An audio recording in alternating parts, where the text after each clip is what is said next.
What's going on, all you Marvel movie maniacs out there? It's your boy Phat Samurai Guy with Lady Fat Blood, and we just got out of the theater of seeing Venom 2, Let There Be Carnage. That's right, and Comedy of the Year! And to get any kind of entertainment out of this, you have to approach this as a comedy. If you guys are out there expecting a serious, violent, grindhouse, gritty, carnage ripping bodies apart and all that shit, you're not going to get that here. If you're going in for a comedy, most likely you're probably going to be entertained by the end of the day. So really quick, the first Venom, we only saw it once in theater. I never revisited it. We liked parts of it, but overall, we were very disappointed with the first movie. Now, there's a lot of fans for the first film. I think that's awesome. As long as you guys are entertained at the end of the day, that's all that matters, right? I think fans of that movie are going to like this film. Yeah, our problems with the first film were it was too long. Right. It took itself a little too seriously in some parts. It felt a little too edgelordy with its dialogue, and it felt like there was like 45 minutes missing at least from the movie. And the plot was generic. The villain was generic. Terrible villain. And it just left us feeling kind of blue balls with some elements to the film. And this movie, you got a lot of complete opposites with that. The movie is very short. Yeah. It zooms along at a brisk pace. You don't really feel like you're missing a whole lot. It's a very simple plot. Yeah. Some people might argue it's a little too bare bones basic, but with the type of tone that this movie clearly was aiming for, I would be like, nah. I kind of argue is like this movie, it set a mark for what it went for, and I think it kind of nailed what it went for better or for worse, depending on what you're going in for. For better or for worse, yeah. Now, personally, some people are going to have an issue with what I'm about to say. Okay. I didn't find it terribly funny. Okay. I chuckled in some parts here and there. Okay. But it's not really my kind of comedy. Okay. But was I overall entertained? Like, did I come out of the theater like irritated like I was with the first movie? No. Wow, look at that. There was one part of the movie where I was like, okay, that was stupid, and we'll get into that later. Yeah. Which happened towards the end. Right. I thought the special effects looked really great. Yeah. The CGI, vast improvement. You got to see Venom, you got to see Carnage in their full glory. Yes. They didn't kind of blue ball us like I felt like they did in the first movie. And you get to see a lot of really nice visuals.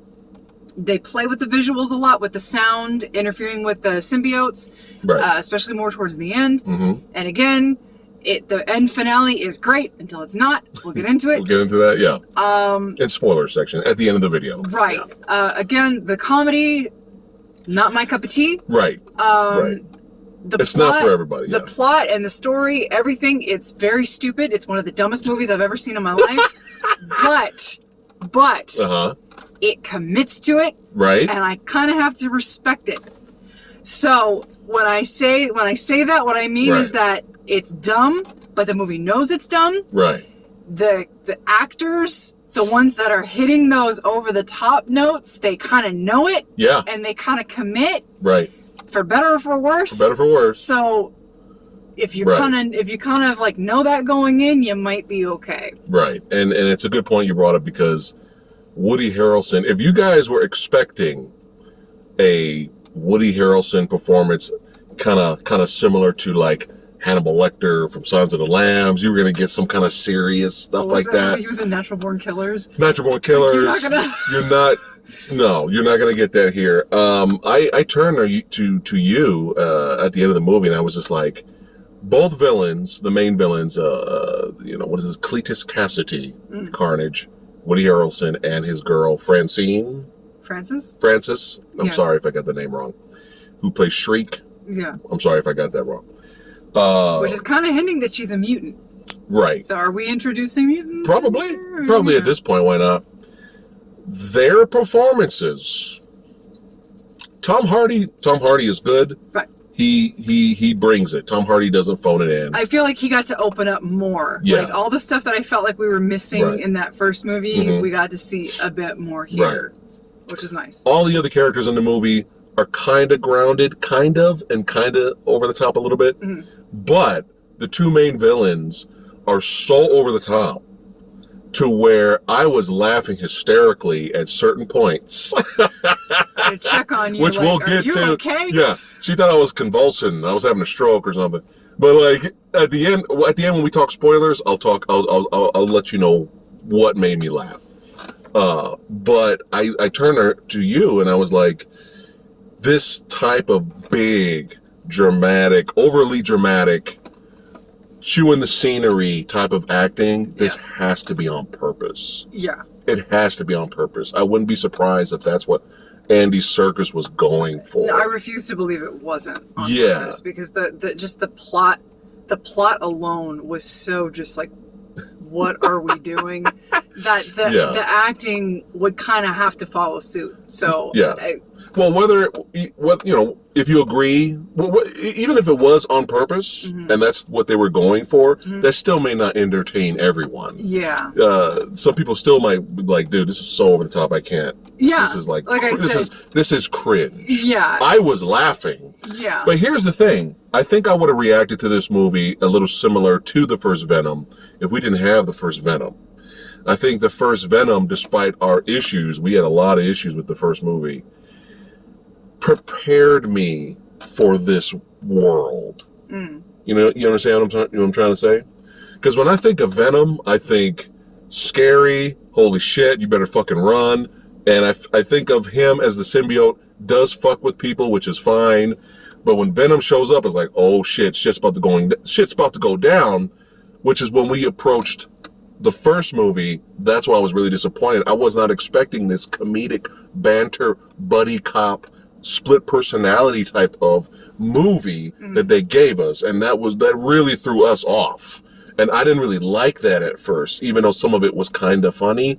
But since that movie exists now, which I know what to expect now going into this. That's why when we did the trailer reaction, right. I kind of chuckled a little bit. I was like, okay, they're still, like you said, they're still going with it. Right. This is the person. They're still going with this version of Venom. Right. And this world. So it wasn't as cringeworthy revisiting this world because I'm used to it now. Right. And again, this movie doesn't mean I love it. Right. But I did find some entertainment. Right. And this one didn't take itself as seriously as the first one kind of did. Whereas the first one had those elements of buddy, right. Oh, haha, Venom's fucking with Eddie and making his life miserable. But the villain was too serious. Oh, the villain was generic in the first film. Yeah. Everything else around Eddie was serious. Kind of. For the most part. For the most part, yeah. So, but to have this movie where it kind of takes everything that the first movie, in my mind, did wrong, right, and kind of like remedy all of that. Where it's kind of like, well, if the first movie had kind of been like that, right, I would have forgiven the first film. Right. And if the first film had trimmed out all of the stuff that made me feel like, well, I feel like we're missing 45 minutes. The first film, to me, just needed a whole new rewrite. Yeah.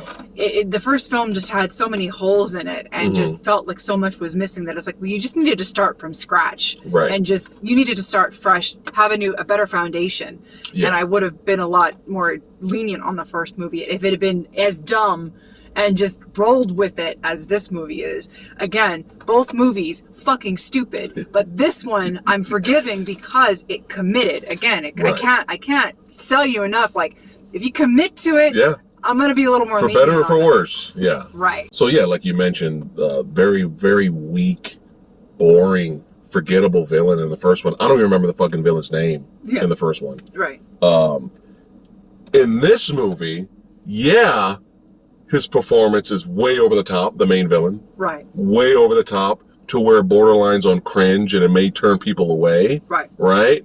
But, for better or for worse, I'd rather have over the top, memorable, more borderline cringe-worthy. I'd rather have that because I remember this than boring, bland, generic, forgettable villain. Right. See what I'm saying? Yeah. But yeah, in terms of the plot synopsis, you want to go into that just a little bit without spoiling it? Eddie, for some reason, he's fallen out of the graces with his profession. His girlfriend Anne his ex has moved on with her life. She's gotten engaged with Dan. We left off at the end of the first movie with Cassius calling in Eddie to get an interview, but I guess that kind of fell apart. But he calls him in again. Hey, let me tell you this message. We get a little bit of backstory on Cassius. You find out that he had this girlfriend back in the late 90s. They got separated because her powers are too strong, and so they want to send her away to this place called Raven... Soft? I don't know.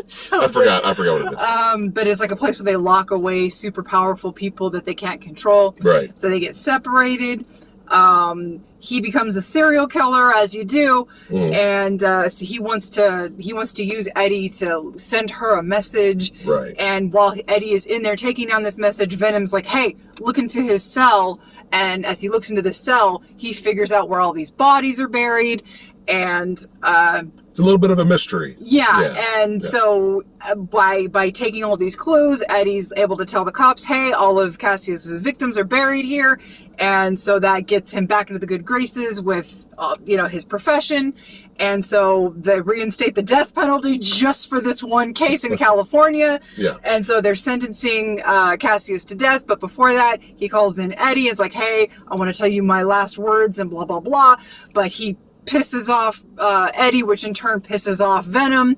He fucks with Cassius, the symbiote does. Right. And in the process, Cassius bites Eddie. Like you see in the trailer. Getting the symbiote blood in him, which somehow in the process of biting him, getting the symbiote blood ingested into him, getting lethal injection causes the symbiote to morph into Carnage, which is a whole new symbiote, which they don't bond. It's more of an actual it's not a symbiotic relationship. It's more like a parasitic because they don't actually bond. They're kind of just using each other, as you find out later. Right. He busts out his girlfriend. Bing, bam, boom. And then that's you got your movie. Finale. In the meantime, you've got Brock and Venom who are fighting and bickering because Eddie's like, you can't eat people, and Venom's like, but I want people, I don't want to eat chickens and just chocolate anymore. And Eddie's like, but them's the rules, you got to do as I say.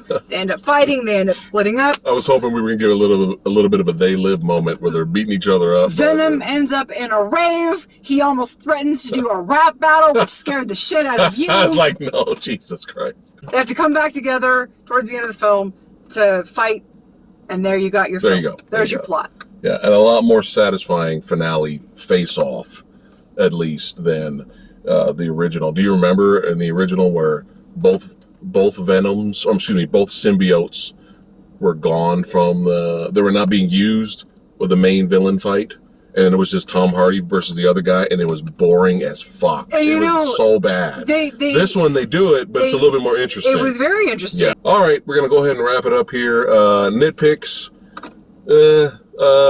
Soundtrack was really generic. I still feel like this movie really needed to be rated R. Yeah. The Suicide Squad spoiled me. Yeah, it really needed to be rated R. You could tell there was things cut, like why did you cut that? Like there's one scene, minor spoiler, where Carnage stabs Venom with his hand, and they don't even show that. Like it cut. It's an alien stabbing an alien. You could show that. Yeah. So this movie needed to be R, but it's fine. It's okay.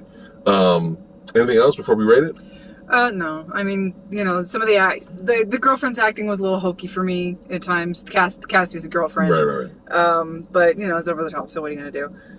Some of the motivations, Cassie's motivations, I just want her to be friends. It's like, did you? Okay, I missed that. Okay, cool. Again, some of the comedy didn't land with me, but that was just me. I think some people are going to get a real kick out of this. So that's just my comedy brand. It just didn't work for me. Yeah. Right. But no, I mean, All right. We didn't hate it. No. Right? I actually found it entertaining. Yeah. So, not great though. All right, time to rate it. Go out of 5. 3 is average on our channel. Yeah, I'd go 3. Okay, 3. All right, 3 for Venom 2. I'm going to give Venom 2 a 3.3. I'm going to give it a 3.3. I'm going to say it's a little bit above average. Okay. All right, that's it. Let us know in the comments below what you guys thought of Venom 2 Electric Boogaloo. And we were going to do spoilers, but we ran out of time, so we can't do spoilers. Maybe we'll do a live spoiler talk in the future. We'll see. But I thank all you badasses for watching. Take care. We'll see you guys next time.